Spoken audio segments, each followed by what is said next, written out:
Nabi Zakaria itu diuji oleh Allah. Maaf, belum punya keturunan. Dan semua nabi punya ujian. Jadi jangankan kita, nabi aja yang jelas surganya punya ujian. Ya, Anda pernah sakit, Nabi Ayub sakitnya lebih parah dari kita. Ya, Anda di keluarga belum ada keturunan, Nabi Zakaria pernah lebih daripada kita.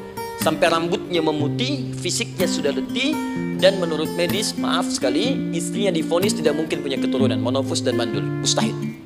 Secara klinis gak mungkin, secara medis tidak mungkin. Maka Allah tunjukkan satu isyarat yang sangat luar biasa. Jika Anda mendapati situasi makhluk mengatakan ini mustahil dan sudah angkat tangan, ini tanda pertama dari Allah, langsung tinggalkan pendapat manusia, langsung memohon kepada Allah. Maka turunlah beritanya di Quran surah ketiga Ali Imran ayat 38 sampai 39. Paling kanan sebelah atas di mushaf. Sekarang perhatikan kalimatnya, saya mau sambungkan dengan Al-Fatihah tadi. Hunalika da'a Zakaria rabbah. Di mihrabnya Nabi Zakaria salat bermohon kepada Allah. Qala rabbi habli min ladunka dzurriyyatan thayyibah.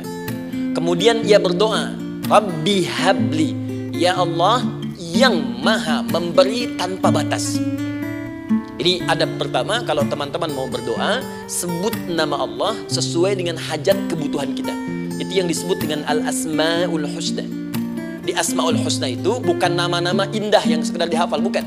Tapi nama yang diberikan oleh Allah sesuai dengan kebutuhan hidup kita. Dalilnya Quran surah ke-17 ayat 110. Ya, paling kanan sebelah atas di mushaf, ke pertengahan. Ya, kata Allah, Qulid Allah. Jika Anda punya persoalan, sebut nama Allah. Allah Awir Rahman atau Ar-Rahman. Ayyamma tad'u, tapi kalau Anda ingin spesifik meminta, falahul asma'ul husna. Pilih nama Allah, ia punya nama-nama yang indah sesuai kebutuhan kita. Nah, jika Anda ingin memohon pada satu hal yang mustahil menurut manusia, maka minta dengan menyebut nama Allah yang memberi tanpa batas, mustahil di dalamnya. Nama Allah tersebut namanya Wahhab. Wahhab. Ya Allah, Ya Wahhab, Al-Wahhab. Kalau kita rubah dalam bentuk permintaan, maka singkat kalimatnya dengan hab. Hab. Untuk sendiri habli, untuk banyakkan hablana.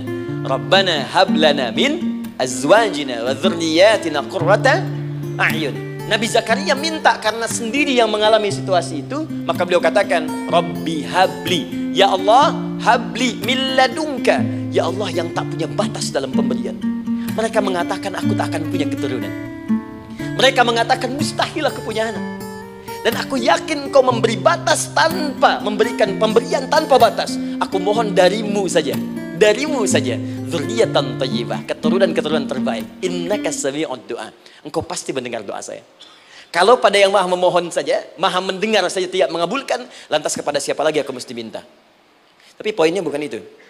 Poinnya adalah, ini disampaikan oleh Nabi Zakaria dalam keadaan sedang sholat. Masih berdiri dalam sholatnya. Dalam bahasa Arab berdiri disebut dengan qaimun, qaim, berdiri. Sedang sholat disebut dengan yusolli. Perhatikan ayat 39-nya. Fanadathul malaikatu wa huwa qaimun yusolli fil mihrab.